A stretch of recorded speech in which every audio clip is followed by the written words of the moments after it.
Shunter choice. Now there's a good topic for a video.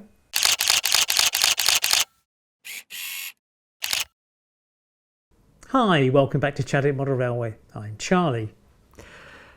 At our Model Railway Club a few weeks ago, a gentleman who we'll call Graham, let's say, had a lovely Class 03 shunter running around our DCC layout. And I thought to myself, I don't often buy locos, but I do like that. And a few weeks later, I now have an 03 shunter and a chip ready to go in it, and I'll take this apart a little later in this video, fit the chip and check it out. But of course he realised then that there are loads of other sort of shunters around. Now I don't have a shunter fetish like someone else I know, because I do have 4 Class 08s, Gronks. I don't like the word Gronk, I don't know why. There we go.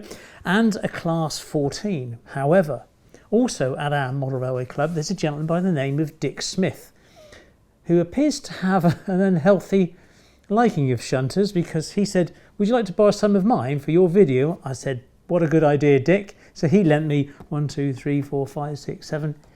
shunters that were all in their boxes. He obviously doesn't run these, he probably runs the other 8 or 10 or 12. Anyway, so there we go. So what I thought I'd do is put the video together and we'll look at classes 03, 04, 05, 06, 07, 08 and 14. Because that's what I've got available. Some of them I like, some of them I love. Right, let's start with class unusually 04, because the 04 came out before the 03. So here are Dick's 2 class 04 shunters, and as you can see by the box detail, they're 31335 and 31337. These aren't new models. These are the only 04s that I can find, and they were actually started in production in 1997. They are 25 years old. But a little about their history. Obviously, it's an 060 diesel mechanical shunter built between 1952 and 1962 and was the basis for the later Class 03 built by British Railways. 142 were built in the Vulcan foundry at Newton Le Willows, and 21 still remain in preservation. Now it would be true to say that this loco is hardly at the cutting edge of model railway technology, although it does have, surprisingly, spring buffers, which I was quite surprised to see. I believe it's got a split chassis, so it isn't one I want to go to DCC conversion easily, and all the handrails I believe are plastic. They all seem to bend, although Dick's taken care of this as they all seem intact. The other handrails along the where the radiators are there, along those grills, they are just moulded plastic, and as I said, it's got the old D-link couplings, but it's 25 years old, so how does it run?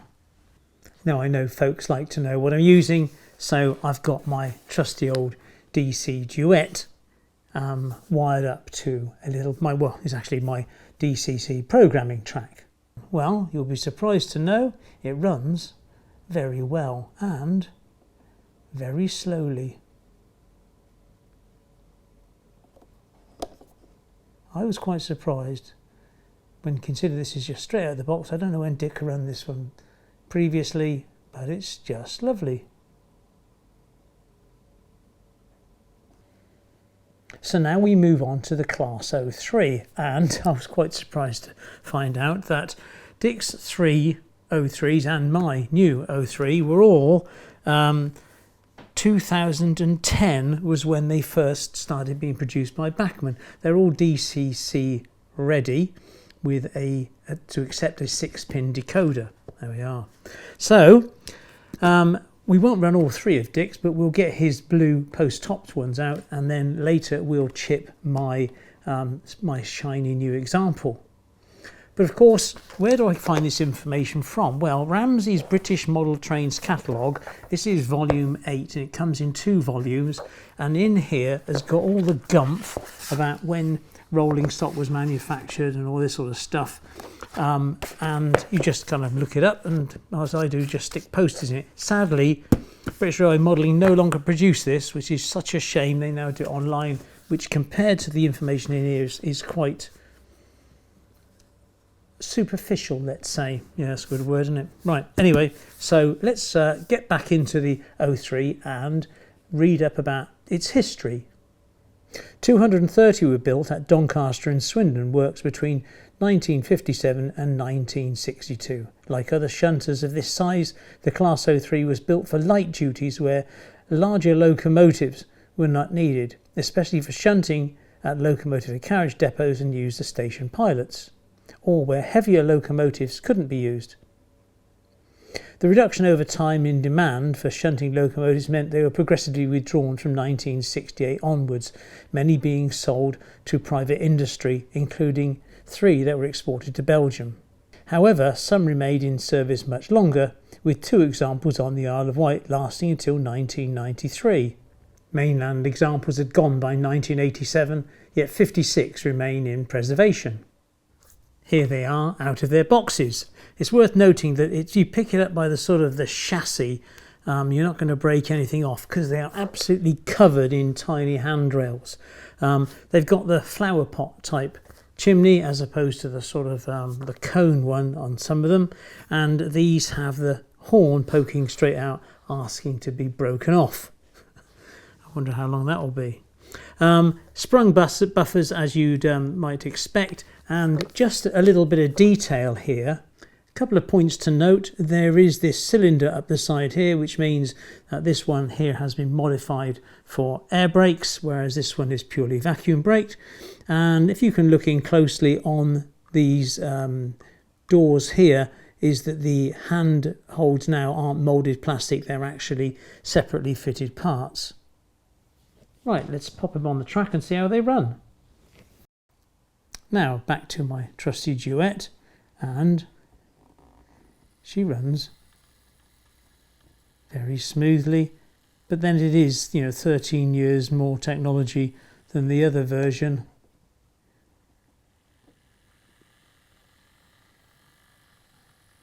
It's as smooth as a doodah, really, isn't it? It really is quite lovely. And with the cab light, obviously it comes on when you turn the power up. Okay, so much for the blue one. Now put my one on.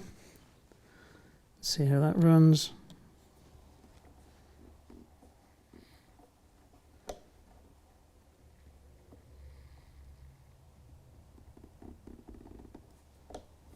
No, bit of encouragement, I think. But then it is new out of the box. What I'm going to do with this is just pop it on a rolling road, because it should be running on DC prior to going DCC, so I should just put it on the rolling road for half an hour before we take it apart. Right, both run lovely. Now it's also worth a mention about my childhood documentation, for want of a better word, and this is my old loco shed book, and this is my old combined volume, and I had spotted a few of these old shunters, and 2382, this is 2388, I've got marked off, and when I go into the loco shed book, 2382 was allocated 82C, I think it is, into Bristol Bath Road. So whether in the fullness of time I renumber this little baby into one that I've previously seen remains to be seen. The trouble is I'm not very good at renumbering, to be perfectly honest.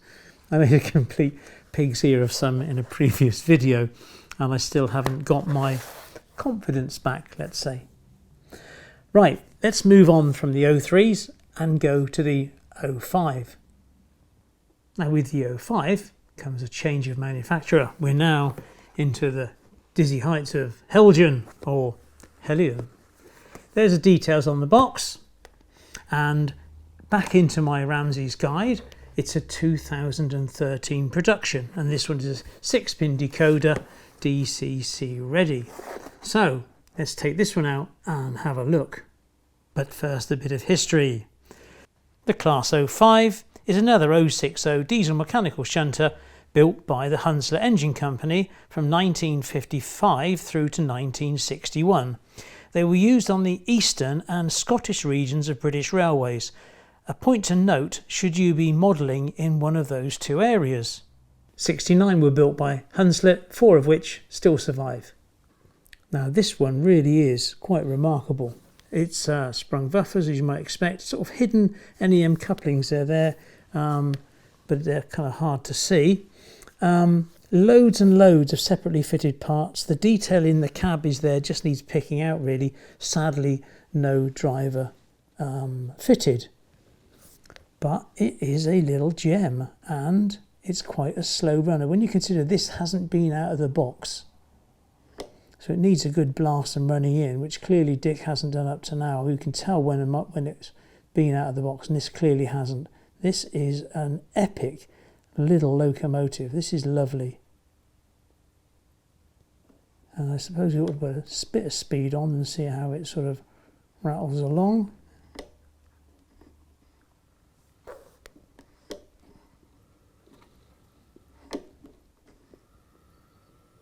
It is almost silent. It is beautiful. Heljan, well done. And so we're off to another brand change. This time we go to good old Hornby, and it's a Barclay, and here are the details on the box. It's manufactured in the year 2000 and it's a special edition. Ooh. So what's this one like? Well, let's get it on the track and see how it runs. But as usual, let's have a bit of history. The Class 06 is an 040 diesel mechanical shunter built by Andrew Barclay's Sons and Company from 1958 to 1960 for use on the Scottish region of British Railways. Ideal if you're modelling that kind of area. They were originally numbered 2410 to 2444 and later given tops numbers 06001 to 0610. 35 were built, but only one survivor. Well, clearly it's a strange looking beast with particular this kind of hump area here. But being an 040 loco, pickups are particularly vulnerable. And I noticed that Dick has been hard at work underneath because he's completely rearranged the pickup system and has soldered in a little plate. So obviously the thing has pickup issues. He's also changed the couplings. I think these are Pratt & Winkle couplings on it. But we shall see how it runs and hopefully it's okay. A little bit noisy, this one.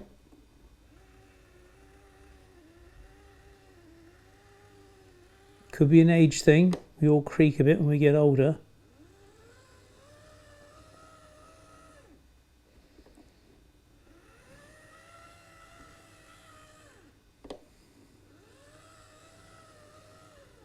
It's a dull looking locomotive, isn't it? It's got late crests on, but there is no wasp stripes either end, so it does look rather on the dull side. And Dick has fitted it out with a crew of 2 in there, and it does look rather nice. But this really is quite old technology, and with just and as an 040 with just 2 sets of wheels, then power pickup is always going to be a problem, especially across inshore frog points. But it seems to go okay. But I must confess I wouldn't invest in one because it's very much sort of last year's technology. It hasn't got spring-loaded buffers or anything like that. But it is what it is. It kind of does what it says on the tin. It's an outdated Hornby model that clearly needs to be updated. Well, now we return once more to Heljan, and it's their 07 shunter. Sadly, within my Ramsey's British Model Trains, edition 8, volumes 1 and 2, this isn't listed, so I'd imagine this is too new for that edition. So I'll unbox it while you listen to its history. The Class 07 diesel loco is an off-centre cab 060 diesel electric shunter type built by Rushton and Hornsby in 1962 for the southern region of British Railways. The 14 members of this class were predominantly used at Southampton Docks and also later at Eastleigh Works. 7 survive. Now I can't deny it, this is an absolutely charming little locomotive. All the handrails appear to be metal. Sadly there is no crew fitted. Pickups are... Nope, I can't see the pickups, so I imagine the pickups are coming off inside the loco. But it is such a beautiful piece of work, it really is. I mean, sadly, it's not going to be that popular because if you've got no connection with Southampton or Eastleigh, it's not really going to float your boat. Unless, of course, you get one that's a preserved example to run with perhaps your preserved layout. This is a lovely bit of kit. So let's whack it on the track and see how it goes. Now it does have directional lighting, but it may be difficult to pick out because you have to turn the speed up. But hopefully you can see there, whoop, the red and white lights for forward direction. And as for slow running speed, it's lovely. And I must confess that the experience I've had with DC, it tends to be DCC that always has the upper hand, but this seems to be just as good as DCC. What a smashing little locomotive. Well, that's the last of Dick's locos, so now we're into my own and take us on to the 08 class, the monster class as it were, because it's a much more powerful diesel electric heavyweight locomotive. So, little bit of history. Built by British Rail, it's the standard general purpose diesel shunter and become its familiar sight almost everywhere across the country. They were introduced in 1952 and the nature of rail traffic has changed considerably. Freight trains are now mostly fixed rates of wagons, and so the shunters have taken a back seat. Consequently, a large proportion of the class has been withdrawn from mainline use, stored or scrapped, exported and sold off. Of the 996 built, as of 2020, around 100 locomotives remained in work on industrial sidings and on the main British network. They're a regular sight on heritage railways, and up to now about 70 have been preserved. They are the great workhorse. It's probably the most successful diesel locomotive we've ever built. So now we switch to DCC, and I think it was my video number 4, and there should be a link up here, is I bought this Hornby shunter, brand new with sound, took it apart, changed the speaker, messed about with it, but I got a better sound from it, but I had to take out a great deal of material from the inside of the shell. I'm now armed with my Digitrack system, so we can test this one and have a little listen in as well. Also, you can see some have ladders and some don't.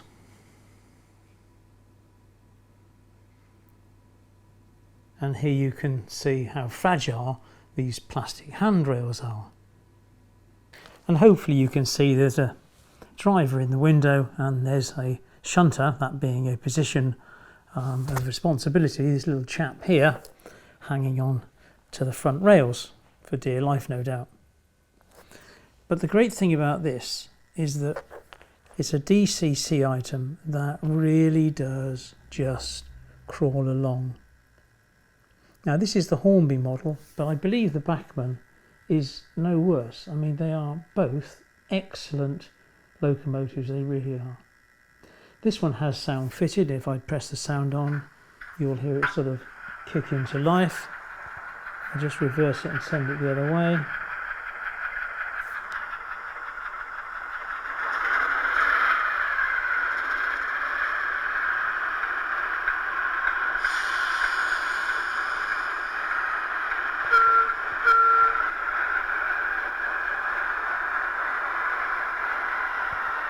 I shall turn the sound off again.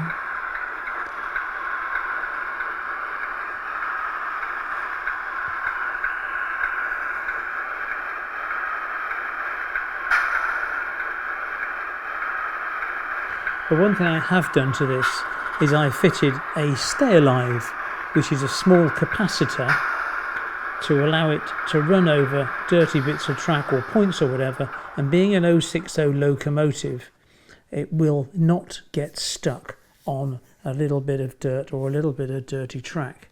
Now if I can just run this ahead, and then if I just pick it up, you'll see the wheels keep turning.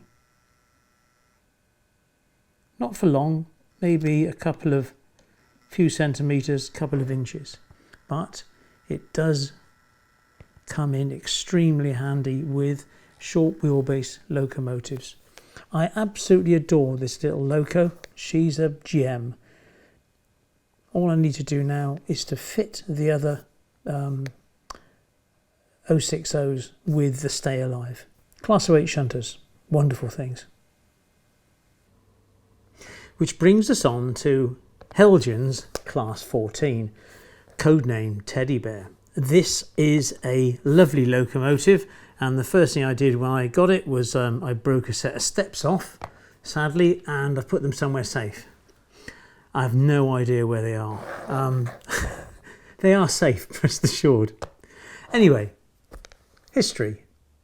The Class 14 is a small diesel hydraulic loco built in the mid-60s. 26 of these 060 Teddy Bears were ordered in January of 1963 to be built in British Railways Swindon Works. The idea behind these was working movement between local yards and short distance freight trains.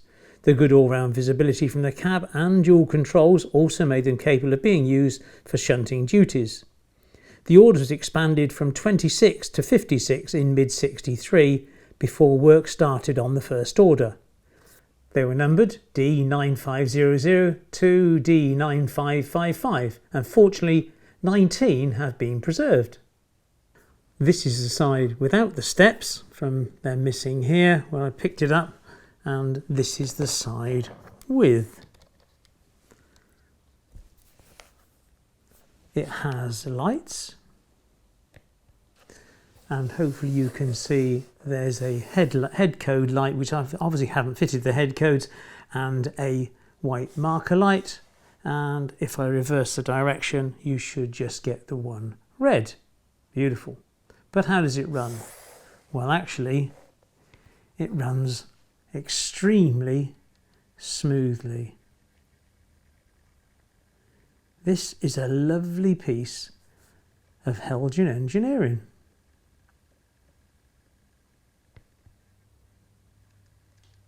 An ideal loco to hook up to, small rakes of coal wagons and that sort of thing. Ideal, lovely loco. I really couldn't think of anything better. I don't think it's got a cab light, and I must sort that out. But a lovely investment, this one. I think a great deal of this one. It's a nice piece of kit. Now to finish up, I just thought I would just chip my new little 03. And it's worth mentioning what have I got. Well, I've got the instructions. I have a foam, cradle. I have a couple of pairs of tweezers, and I have this set of Weir screwdrivers, details in the Show More tab. And I also have with me a ESU Lock Pilot version 5 micro 6-pin decoder, and not that I'm going to use this, I've also got an ESU power pack known as a Stay Alive. I'm not going to fit this today. I thought what I would do at a later date is I will do a video on Stay Alives, and not only do this one but several other locos at the same time, so people can sort of get their confidence up, because as you can imagine, soldering onto the contacts on this decoder isn't very enjoyable. And I think these are something like, they're about 30 quid each. These aren't cheap. This is a decent Stay Alive. It's not a 2-wire cheapie, it's a 3-wire programmable one. Right, let's have a little look at this. Don't try this at home without a cradle. This is the time when it's your opportunity now to rip all the bits off like I normally do. You know, the chimney, the horn, breaking the guardrails, the buffers and all that sort of stuff. So, you know, the right tools for the right job, and it is worth investing in a little foam cradle, either from DCC Concepts or from Pico, that sort of thing there. Right, coming closer. Now let's start with a couple of tips. I know from the instructions that the body removal screws are underneath the couplings. Now you can hug and tug and pull these things, and sometimes they'll come out, but sadly sometimes they won't. And what I tend to do is, if I can't get it out, because this little sort of dovetail shape here is quite easy to break off. So what I do is I remove the NEM coupling, the coupling bit, and then with a screwdriver I pop it into the NEM opening and then whittle it up from there. And it comes off much easier because this piece here is actually quite vulnerable. Right, so you've got that off. Next, hopefully you can see that there are two body screws. Sorry about that, the camera thought it would have a nosedive. So here are the screws, one at the back and one in the front. So all we need to do with a reasonably small screwdriver is hopefully whistle these out.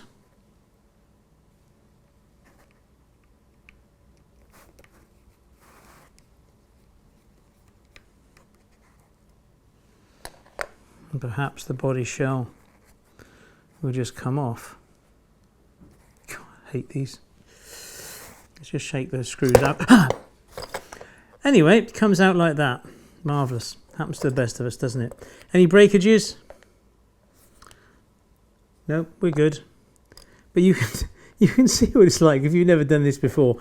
And think of these tiny wires here, all intact still, luckily. Haven't even broken off the horn. We are doing well.